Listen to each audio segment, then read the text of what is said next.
Great Scott! Great Scott! Great Scott!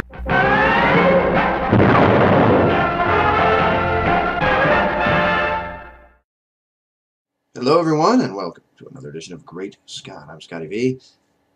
Thanks for watching. So, the newest rumor that has come about, that we've actually been hearing about for quite some time, and that many people have been clamoring for over the years, is that Nolan is supposedly going to take over as the godfather of all DC comics to film properties. Now, while many people are jumping up and down and rejoicing and are as happy as clams to hear this news, as you all know, I am and have not been a proponent of Nolan for quite some time. So for me, it's kind of bittersweet news. And the reason that I say bittersweet instead of just saying bitter is that Nolan is clearly a quality filmmaker. I mean, he's not somebody that is going to come out with Catwoman or change Batman into the old Batman 60s series. Now, I'm not a fan of the Bale Batman, Christian Bale. I personally didn't feel like he was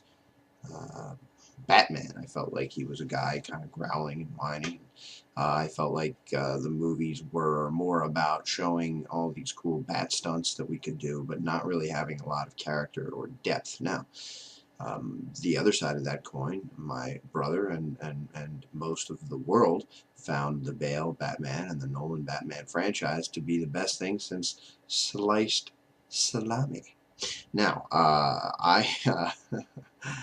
when I look at those movies, I do obviously see a lot of time, a lot of effort went into them. They're dark, they're realistic, and obviously in stark contrast to the '60s show, and even in contrast to the Michael Keaton Batman, which was my favorite in 1989.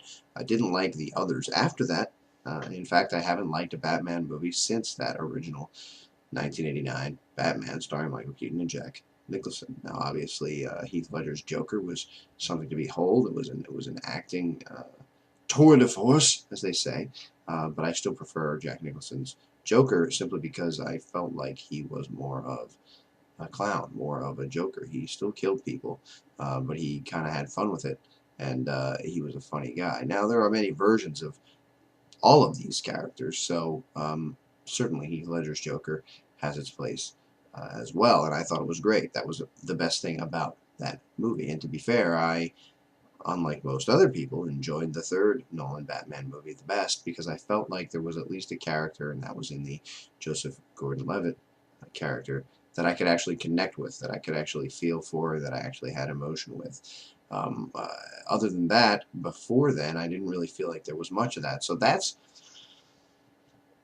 my fear. Not that I don't think he can make a movie, but that I don't think he can make a movie that is, for me, compelling or that has a lot of story, a lot of character, or a lot of depth. It looks like with Man of Steel that Snyder was mostly in charge and that he had most of the control, and that Nolan was kind of on the outskirts, looking in and making sure some things might have been in place. But it looks like it might have more of what I'm looking for, but we can't really tell till the movie comes out. I mean, if it really is all just, you know, look at all these great things Superman can do, but there isn't a lot of character, emotion, or anything that I can empathize with, I'm going to have the same problems with that as I did with the Batman franchise from Nolan as well. That's my. It's always my strongest concern with any movie I'm going to see.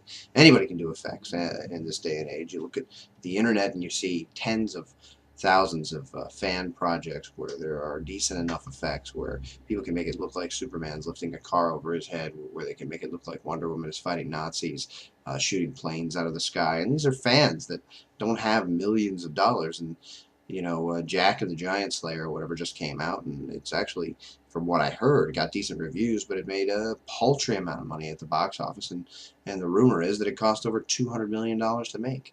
This is a ridiculous amount of money, and if you don't have story and you don't have characters, you're not going to capture the audience, because everybody has seen these effects before. Everybody understands that movies nowadays are often filled with effects. You know, I used to say this about the Fast and the Furious movies. I've seen cars racing before. I've seen cars exploding before. I've seen people shooting each other. I've seen people doing stunt spins in a car. That doesn't impress me. Now, a lot of guys, mostly, I guess, are just impressed with a car movie where things blow up. And sometimes that kind of brainless fun can be enjoyable for what it is, just going, you know, but when you're starting a franchise, and for me, as you all know, I'm not the hugest Batman fan, but I like every superhero movie if I can find something to latch onto and enjoy. With those I didn't. I wanted to love them. And now here's my other issue. And on one hand, I think it's actually good because the other rumor is that Man of Steel is going to be the jumping off point for the Justice League movie, and this makes sense so long as Man of Steel is successful, and we all want Man of Steel to be successful, so let's hope it works. And Avengers was fantastic, so for me, I think that if you can make a Justice League movie that's like that, as I've said before, I would rather that they built up all the characters first, but if they're going to do it opposite, and they want to introduce everybody to these characters, and then whet everyone's appetite so that they want to see single standalone movies from these other heroes, that makes sense, although I have always said that Wonder Woman, Batman, Superman are much more popular and much more known to the general movie-going audience than the heroes of the Avengers were before we started these Marvel standalone movies and then made the Avengers. Everyone knows who Wonder Woman is. She's had TV presence. Batman has been around forever, and Superman is Superman. But the three of the most famous and popular superheroes, you know, next to Spider-Man, and people know who the Hulk is, and people have learned about the X-Men over the years, but a lot of the Avengers heroes were really unknown to the general movie-going public. So there's a number of ways you can make these Justice League characters known. You can put them all in one movie together. But the problem there is you're not going to have a lot of time to tell each individual story. But then we can spin off and do standalones. And I could see if the executives and the people in charge are thinking that's the best way to go, because we want to introduce these characters to people and get them interested in seeing standalone films. And I could definitely see that working.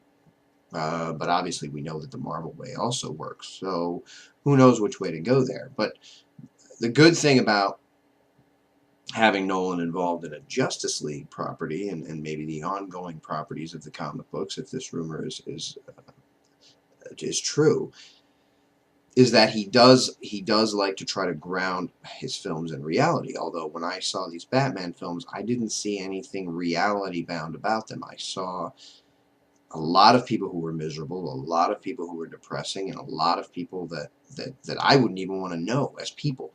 Every single person in Gotham City was despicable. You know, Gordon had his good qualities, and Batman had their good qualities, and other than that, everybody else was crooked. Everybody else was trying to get over on people. The cops were bad.